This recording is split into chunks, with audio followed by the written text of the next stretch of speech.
the canoe coming in, and everybody was doing this. Yeah. So we know we're screwed already. because you're making your novice steersman's life hell. Right? If two guys in the front doing it this way, very strong, the other two women on the other side not very strong, you know the boat's going to keep going this way. Yes? Yeah. So your steersman is going trying to counter that, right? So the steersman, instead of being a 6-man crew, you have a 5-man crew. Agree? With right? dead weight. That's how you lose a race.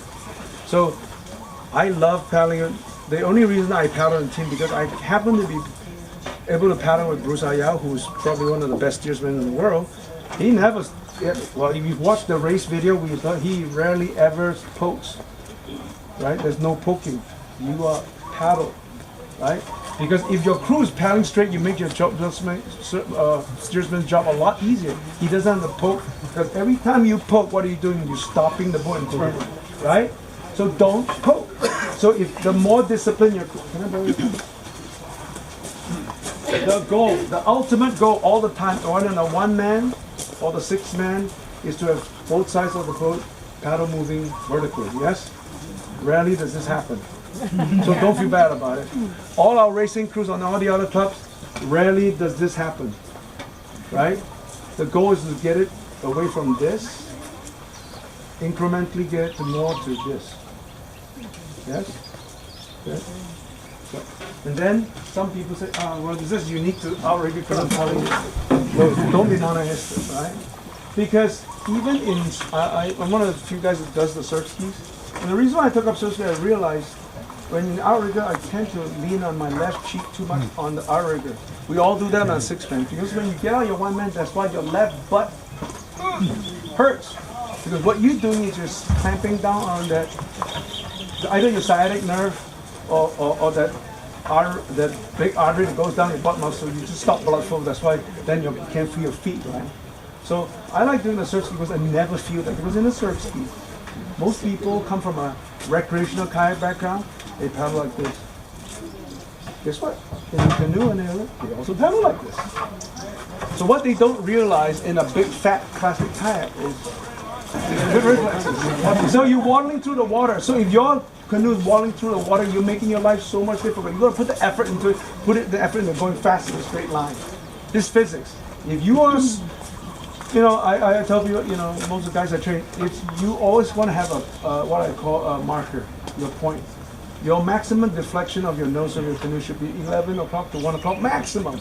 That's bad already, right? Because if you're doing the Molokai Channel race, this deflection will cost you 3 miles. It's a 41-mile race, right? 10% deflection will result in a 10% increase in distance. 20% deflection, 30% extra distance.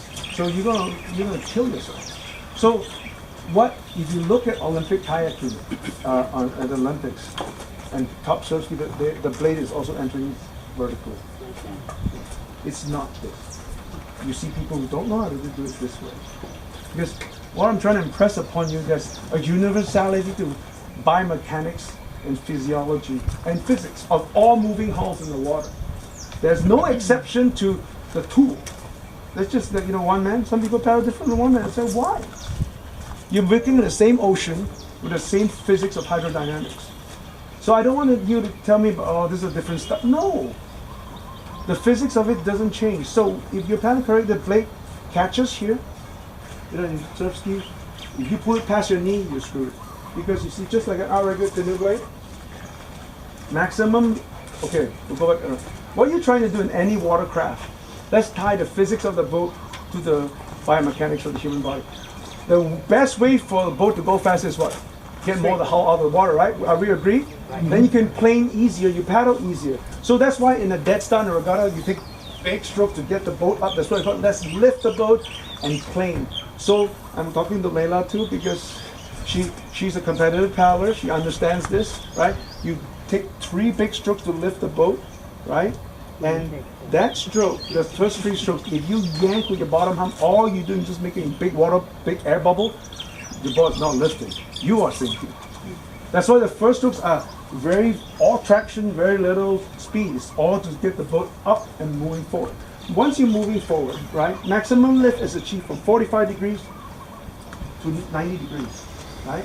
What we tend to do, I just watch that, is to do this, right? It's not a style thing, it's physics. Once you hit what I call the vertical position, it's like the neutral gear. You're done already. If you persist in pulling it back, now you're lifting water. Yes? Now you're sinking the boat. So I see a lot of you folks are thinking you're helping your crew out by doing this. I want to help out. I know, but you're killing them, right? So when we sit down on the canoe, right? The theory behind paddling faster is you want to be able to grab it here, and once it gets to your knee, it's time to come out, right? When it gets to your butt, you're screwed. I mean, look at the physics of this here. The reason why the canoe blade has an angle, I tell people, unlike river canoes, they are straight shafted, right? Why is it the bend? Because this is not a water scooper. If it was water scooper, we'd be paddling it this way, yes? Right? And then I also use stand up as an example, because the problem with outrigger canoe blades is so short, you can get away with anything. The reason why I always fix a lot of canoe paddlers with outriggers, you can't yank this long shaft. This is just physics. This requires so much more power, right? You can't pull. You actually pull yourself down. I fix a lot of outrigger paddles by making them stand up. Make a lot of stand paddles for doing outrigger. They kind of work on each other. And then once you're an advanced student, I say, okay, now you're leaning on your ass. That's when you get back to using the surf ski, right? Because a surf ski blade, if you think about it, it's just like a helicopter blade spinning this way. This is a very efficient way to move, right? So instead of thinking of you moving the blade, because when you're in a canoe, think of yourself, I mean, you guys are in a generation where you know what a subway is, because when I talk to the younger folks, what's a subway? A sandwich? No. Underground train station. There's a crowded train. There's no seats. There are the vertical poles, right? Standing by the pole, right? The pole is vertical because that's the only way you can support the roof. If the pole is slightly off, the roof will collapse. Right? You're either pregnant or not pregnant. Right? It's a 1 or a 0. So, what do we, can you hold this for me? Just hold it in place. And you hold this. Right? So, if I'm sitting in a canoe or in a surf ski, basically I'm always initiating my stroke like this or like this. It's basically this. You see that rotation? Right? It doesn't matter. So I'm on this side and this way, and I change surf to this side. So what I'm really doing is, once I'm planting, think of it, I'm moving myself around this stationary pole. Stop thinking of pulling water to you. It's like I'm sitting down in a subway seat and I'm trying to get up off it. That's why it's always lifted. It's this. The pull-up bar is just a different angle. The same thing. Because you are sitting on a canoe. You want to create lift? Let's lift. Lift. Lift. And then how to finish the blade off, right? You're trying to get it past you. Once it hits your hip, it's done. Definitely done. Now, this, yeah, you can let it go. Going back to the physics of the blade. What most people cannot do is because they get it so fast to this position, right? If you talk about paddling square, right? I see all of you paddling, sit down with you. This is one I'm square. There's no rotation on the shoulder, no rotation on the hip. So that takes so little because you're not really sitting like that, you're sitting like that. So there's ample opportunity to rotate forward. But none of you do, they're all paddling like this. Right? So let's go through the physics of it. Why your range of mobility completely limits your stroke length. The stroke length is not limited, not done by pulling it further back. Let's agree on one thing here. If you want to keep the boat moving, I have heard other coaches talk about, and I mean those are advanced teams. They try to, just because you're a top paddler doesn't mean you know how to teach properly, because teaching is about communications, right? So all I'm trying to say to you is, they are better paddlers, but you got to explain in a way that you guys got to buy into. Because it's like religion. You don't buy until you can read all the Bible you want, but you don't believe. It's just for show. So let's agree on some points of physics. The longer the blade stays moving in the water, the longer the boat keeps moving, yes? The minute you take the blade out, it's decelerating. The minute you take it out, it's decelerating. Agree? Yes. Right. So, the current competitive programs, we are doing, the old days we used to paddle fast and go back, return slow. Because we're trying to depend on the glide. That works really good when you're doing a downwind run. Yes? Yeah. I mean, all of us ex-kayak pool members will remember the old days, 20 years ago, work fast, relax, slow, right? Yeah. Yes? The problem, I mean, that works on a downwind run, yes, because you're resting. Yeah, we do that, right? We bring our stroke rate down from 68 to 52 because we're on a big bump. But that ends quickly, lasts about 5 seconds, right? And then go, oh, next one, right? So you got to have a flexibility because we understand the physics of it. Because what we're really doing is like, as long as the blade is moving through the water, it's not moving slow, right? Let's talk about relativity, right?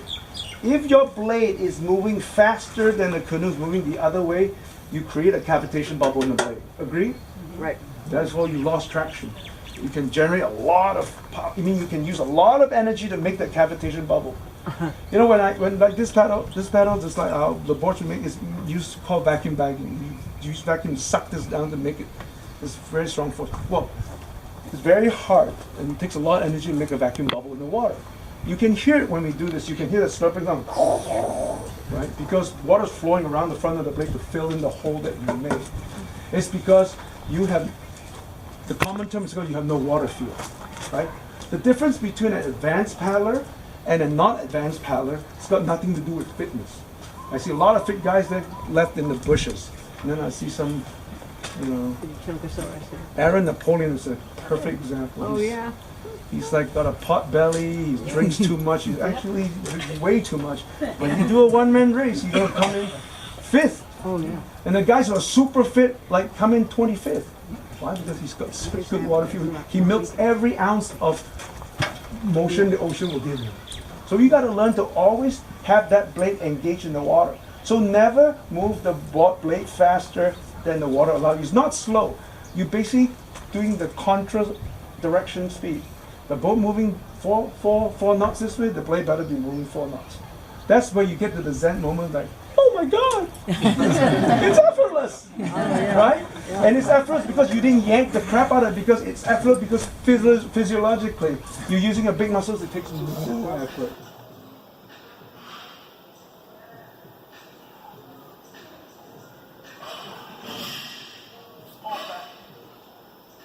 And then on the other hand,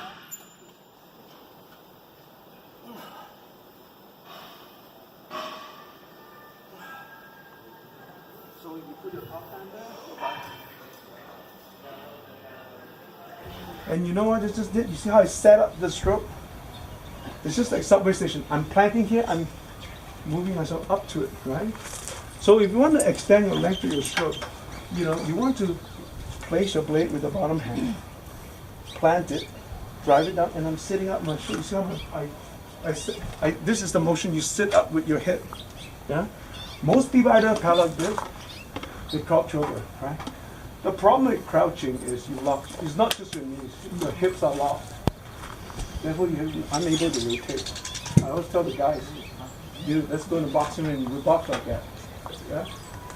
Down, you punch like a little girl, right? Because if your hips are not involved in that punch or the paddle, you have no power. So let's figure out how to keep this blade planted and moving vertically, horizontally along this plane as long as possible. Once you get to the point where your body cannot keep this plane anymore, it's time to take it out. Right? So I don't want to have an artificial marker. Oh, you got to get out your knee, get out your mid-thigh, get out. I mean, we hear that a lot, right? People sometimes, oh, I started a gunner, they put tape on the canoe. Oh, this is where you're going to get the blade out. The only time I put tape is basically tape for where you want to reach personally. I'm built differently from Kirby. Kirby. I mean, look at how long his arms are. It's an unfair advantage. I got short arms. I get screwed that way, right? So his reach will be way longer than mine. But I find most of the time, guys who are very tall and long, that abuse their, they just throw away the advantage they had as quick. Right? So what's the point, right? So focus on what you, and this is where you do it on the canoe, right? You got to figure out where this flexibility is. You plant it and you move it to, you got to look at the corner, right? Where the blade comes up this way, you're done, right? The problem is people start doing this right at the beginning of the stroke. All of you are doing that. You're doing this. So the boat has no chance to move forward because you're sinking it, yeah? Right? Ian, can I please point out your lower hand for the reach, because a lot of people grip too tight. I was just like that pull-up, yeah? I like to paddle with one finger, even when I'm training. Like when I used to coach the Kaihido boys, those guys are big. They're 240 pounds. I told them, guys, today, just give me the finger. The whole practice, the whole 1.5 hours. And they were complaining, why? Because I cannot go fast like that. Yes, you can, right? Because this stops this over gripping, right? Because this is a training aid. This is a drill. If you can paddle like holding an English teacup, you're good. There's no reason for this. Because now you have a relaxed bottom arm. So going back to what we just did here to pull up, your hook. Your hand, your finger is just a hook. Your arm is a steel cable. If you ever go to gym, you do a lat row, pulling on a cable. This is all you're doing. You're not pulling your arm. You're pulling with your, like we talked about on Thursday, right? You initiate the catch here, right? This thing is part of the cable. You're pulling your bottom lat, and then your butt muscle is pulling your back's pulling on that lat, and it's a full body workout. Just think of it this way, right? The top arm drives it on to catch it, right? And you drive it through this way. So there is pulling, but you don't pull with your arms, you pull with your core. Now most people confuse core with abdominals. Your abdominal muscles are part of your core, but it's not your core. The biggest muscle in your core is not your abdominals, it's your lat. Yeah? Those of you from medical background understand this, I agree with this. Drive it down with you. If you're not using your back muscle, even from building pyramids, that's why they have to put your back into it, right? Well, shoot. How can you not paddle without your back into it? Because then you have no power, right? So you're going to have to drive it down and use your back. Sit up with it. So you can't sit up, and just like every other thing we do in life, there's rarely something we do in life that's symmetrical force. Maybe one bench press competition, symmetrical. But everything is asymmetrical. So when we do push-ups, we always do asymmetrical. Running is asymmetrical, swimming is asymmetrical, biking is asymmetrical, paddling is asymmetrical. So you have no asymmetrical rotation, you're not going to be healthy, right? Always think about reaching forward. Pretend you're a UN diplomat. I'm just trying to simplify the thinking into what keywords in your head when you paddle, because I just explained the physics behind it. Reach, pull, right? So on Thursday, again, I didn't bring a whiteboard. I wish I could just draw on the wall. Yeah? In fact, I should permanently draw on the wall. We have a chart. And you guys are, unlike most audiences, I know this is an educated audience. Yeah, this is your chart. On the the horizontal axis is percentage power. This horizontal axis is your time. So this is 1 second. This is your 1 second stroke in this axis. Yeah. So if I was going to plot your chart, this is your top arm. This is 0 to 100% power. The top arm power, as the stroke goes through, goes from 100 to 0. The bottom arm power goes from 0 to 100. They're inversely related. And the smoothness is your stroke, is how seamlessly you can make this transfer of power. Just like how we do with the US government. Yes? Nobody got shot. Nobody got killed. There was no revolution. Not yet. Not yet. But it's a smooth transition of power. It's that smooth transition of power that makes a winning crew. Guess what? It's that smooth transition of power that also prevents injuries. Agree? So the reason why your boat's jerky is because this chart is not smooth. Your bottom hand went from, instead of 0, started right at 80, and your top hand also at 100. So you suddenly do this stuff, right? Both hands pull. So when are you going to get rest? I went back to the thing, it's asymmetrical power. I'm resting this side as I work my top. Then I'm resting, halfway through the stroke, I'm resting my top, working my bottom. My change, this is resting within the stroke. Then I'm also resting within the changes, right? If you do racing, you're going to find out that rest and fatigue accumulated. That micro rest you get, the micro waste of energy you get will add up over a 5-hour period if you're doing the Molokai channel crossing. I'm not saying that you guys do that, but it's a good discipline to have in terms of your daily training. So one of the things we talked about on Thursday is about us taking responsibility for yourself and be honest with yourself. I know supposedly this is a rec program. I think that's kind of a disservice to your thinking. There is,